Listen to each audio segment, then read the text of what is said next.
This is where we left off in the previous video. This is the unit circle with radius 1 and the origin as the center. This length was sine theta, this length was cos theta, and the length of this tangent was tan theta. To understand the relation between the angle theta and the functions, let's try changing the angle theta. Let me redraw the figure on a new page. This length is cos, this length is sine, and this length is tan. I'm not writing theta next to every function as we're doing this just for our understanding. Now let's try increasing the angle theta and see what happens to sine, cos, and tan. Let's try increasing theta first. You can see that theta is increasing, and with it, you can also see sine increasing. And cosine decreases as theta increases. Look what's happening to tan. Yes, it increases along with theta. What happens when we decrease theta? Sine is decreasing, cosine is increasing, and tan is decreasing. The radius remains constant in each case. Now that we have an idea, let's look at 4 different figures with varying theta measures. This is how the figure will look if theta is increased. We have just increased the measure of this angle and kept this one at 90 degrees. Now let's analyze the change in the lengths. The hypotenuse will remain 1 unit as it is a unit circle.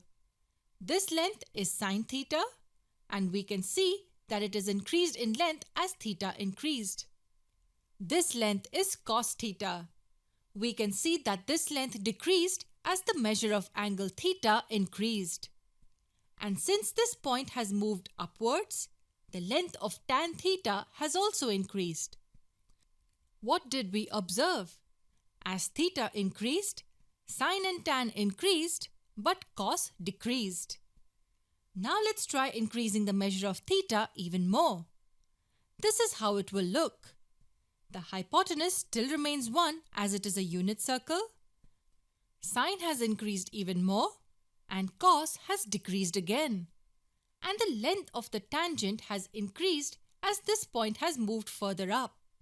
So again, as theta increased, sine and tan increased while cos decreased.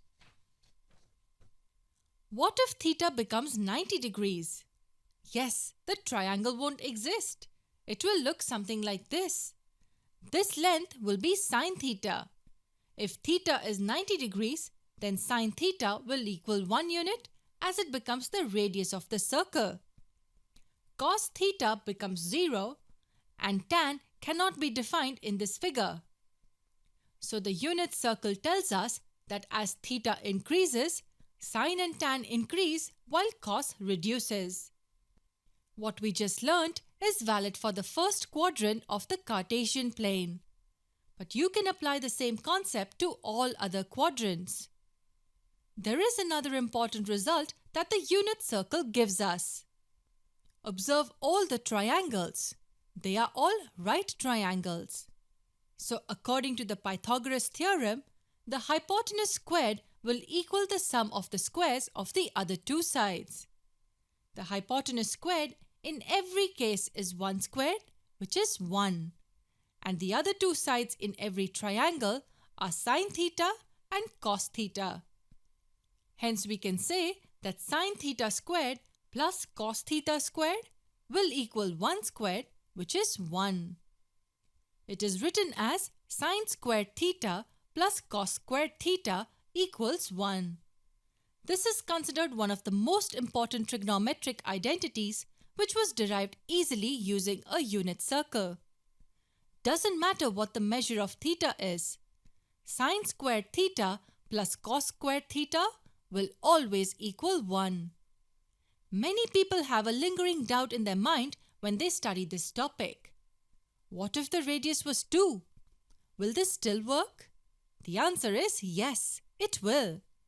Let's assume the radius was 2. So OB would be 2 in this case.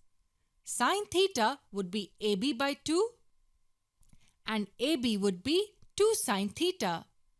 Similarly, OA would be 2 cos theta. Using the Pythagoras theorem, we can say that 2 sine theta the whole squared plus 2 cos theta the whole squared will equal 2 squared. Dividing the entire equation by 4, we will get sine squared theta plus cos squared theta equal to 1. It doesn't matter what the radius is. This will always be true.